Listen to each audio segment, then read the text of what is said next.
Hey everybody, welcome back to the channel. Today we got another DC Multiverse. If you saw the previous video, this is the Joker, the Clown from the Three Jokers series. Last time we took a look at the Criminal. Was not super happy with that figure. There were some quality issues and it just wasn't great.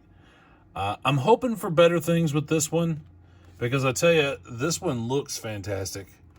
I really dig the color scheme they went with on this. This actually looks like the costume from the Cesar Romero Joker from the 60s Batman series. I'll put a picture over here just for comparison. But yeah, very cool looking, very sinister. I mean, that face is wicked, but that's a very classic Joker look to him. Let's see. On the back of the package, we've got a cool photo of the figure. And then some cross-sell with some of the other figures in the Multiverse series. So yeah, let's not waste any time. Let's go ahead and get him out. Try to keep this video short and sweet. And we'll see how this goes. And maybe we'll bring in that other Joker figure for a comparison. So, slide the figure out of the box. Get all of our junk out of the way here. Okay. Go ahead and set him to the back. And then, of course, we've got our card and our stand. Let's get the card out.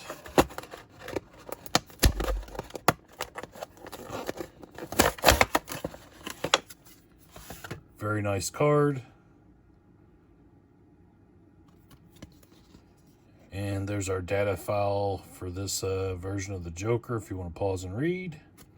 And we'll put that with our other cards. And of course, get our stand out.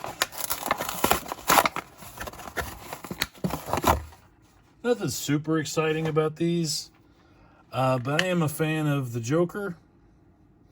I think he's probably one of the greatest comic book villains ever created. Just like I feel Batman's one of the greatest superheroes ever created. And for me, what always sets those apart is that they do not have powers. This is just a crazy human battling another crazy human in a costume. So the only band that I saw was the one around the waist, so hopefully we can just push him out.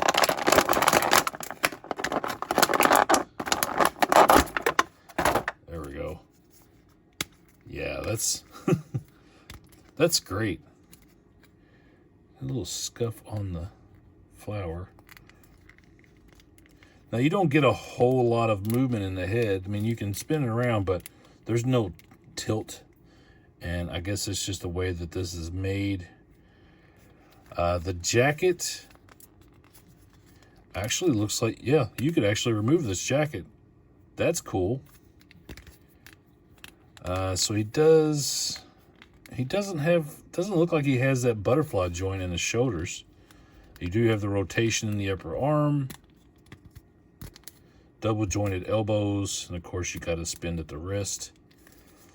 This one compared to the other one, I mean, it's not really anything to mention, but he does have minimal ab crunch. You do have a turn at the waist, although it's kind of hindered. Not much at all, really. As far as your legs, you've got the diaper effect here, which is unfortunate. That is not good at all, actually. That is so thin that, yeah, it just buckles whenever you do anything with it. You do have double jointed knees. And then you got a pivot on the toe. Yeah, so much like our previous Joker, this is more of a looks figure. This is not one you're going to be getting a whole lot of poses out of. You could probably get some pretty cool, toy photography, just basic stance, because it is a very cool, imposing looking figure as far as Joker's concerned. And while I've got him here, let's go ahead and zoom in on the face. I mean, look at that. The detail on that. That's crazy. So yeah, I really appreciate the work that went into building this figure. You get zoom back out.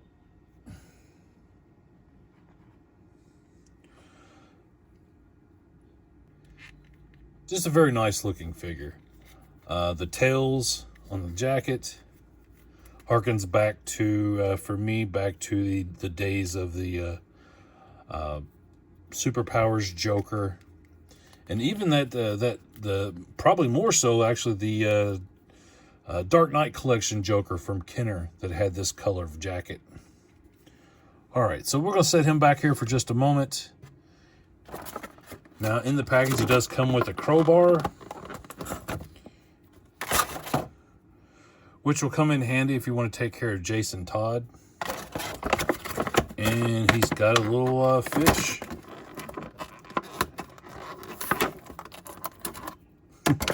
Ooh, he's got the crazy little fish with the Joker face. That's funny. All right, so we'll go ahead and see how well he holds the crowbar. Because I mean, this crowbar is very pliable. It's not very stiff, so it shouldn't be that difficult. Yeah, so yeah, you can get it in his hand just fine. And we have our figure stand. I'll lower the camera down. We'll see how well he stands on that. All right, so we'll try out the figure stand. As always, just a peg on the bottom of the foot. This one actually stands pretty good. That previous Joker, I did notice he leaned a little bit to the, a little bit forward, so I always had to kind of keep a bend in his knee just to keep him from feeling like he's going to topple over. This one's definitely more stable. Let's bring in that other Joker real quick. You can see them side by side, and let's see if you can see what I'm talking about. He does lean a little bit more forward. This guy's a little more upright. Now, as comparison-wise for the two figures, I definitely like this version of the Joker a lot better. All right, so we have our two Jokers here, and of course, this is the 3 Joker series. So what about our third Joker? Well, I don't have it. I would venture to say most people don't, because you're looking at about $100 right now to buy one of those. I think that's what I saw on eBay. And the one that's missing here is the Comedian, and it's basically a take on the Killing Joke version of the Joker. I'll put a picture over here so you can see what that figure looks like. Yeah, maybe one day I'll pick it up if I can get it at a decent price. But for now, my series is just going to have 2 Jokers in it. Maybe I'll have another stand-in for him at some point. But yeah, so we got our 2 of our 3 Jokers here. I definitely like this one a hell of a lot better than this one. Definitely a better build. I like the coloring a lot better. Let me know in the comments what you think. Which one is your favorite, or do you prefer that Comedian Joker that I do not have at the moment? Give the video a like, subscribe to the channel, and all that good stuff. And I'll see you back here for another video soon. Thanks.